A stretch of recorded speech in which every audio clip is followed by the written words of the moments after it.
Padarath exposes PNM's hypocrisy. Browne demands PM cool it, while ignoring decade of PNM violent rhetoric. Public Utilities Minister Barry Padarath has pushed back against comments by People's National Movement, PNM, Senator Dr. Amory Browne, who called on Prime Minister Kamla Persad to cool it and moderate her language following recent online threats made against him. In a statement, Padarath said Dr. Browne had mischaracterized the Prime Minister's comments and unfairly attempted to link a private citizen, now charged by law enforcement for issuing violent threats, to her. He said that connection was unfounded and that police have already acted and due process is underway. PNM's history of inflammatory language. Padarath also accused the opposition of repeatedly placing blame on the Prime Minister regardless of the facts. He argued that Dr. Browne had ignored what he described as a history of inflammatory language by senior figures and supporters of the PNM.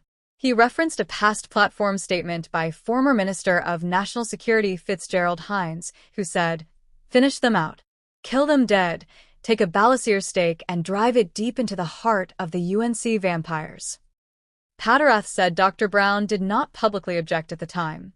He also cited a statement by a sitting PNM MP, "If you name man, come outside," and a social media comment by PNM activist Juliet Davey, who wrote, "Tell them they supposed to jump over the fence, run up in day house, hold dem, and deal with dem." Padarath said Dr. Browne did not publicly condemn those remarks. Padarath further referenced past remarks by former Prime Minister Dr. Keith Rowley, including his use of the term jam-met, the comment that a golf course is like a woman, references to citizens as hyenas, and the phrase cotton-picking mind. He said those comments contributed to the wider political climate and again drew no public response from Dr. Browne at the time. He also referred to the Zammy comment made by former Prime Minister Stuart Young, saying there was again no objection from Dr. Browne. Unreasonable blame on the Prime Minister.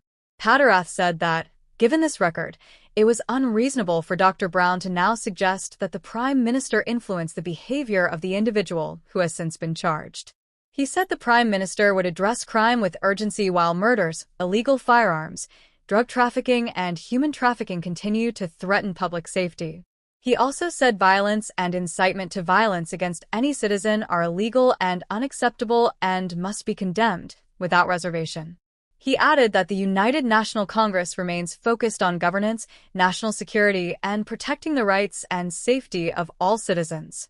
Browne's politics of hate and division claims. Meanwhile, speaking at yesterday's opposition media briefing in Port of Spain, Dr. Browne said that while he was satisfied with the police response to the threat against him, he was concerned about what he described as the politics of hate and division.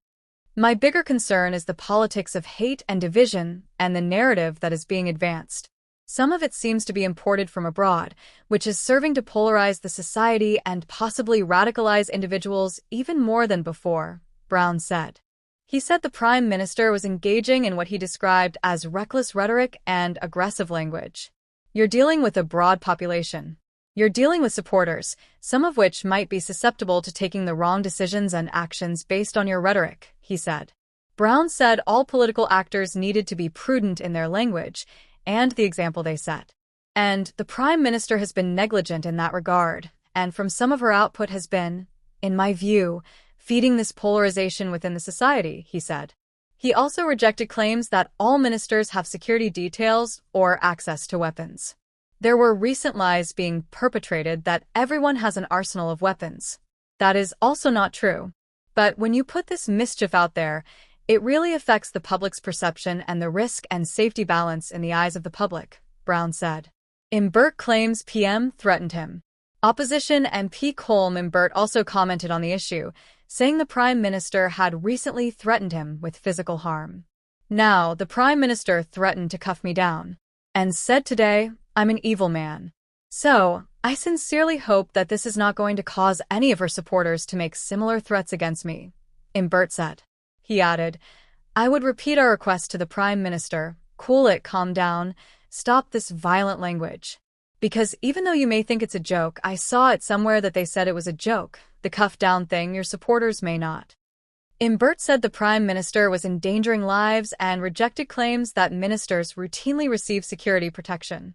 And just to add what Dr. Browne just said, in my 33 years in public life, I have 22 years experience as a cabinet minister. I never had a security detail or blue lights. So that is just an outrageous lie outside there, he said, adding that the only exception was when he acted as prime minister.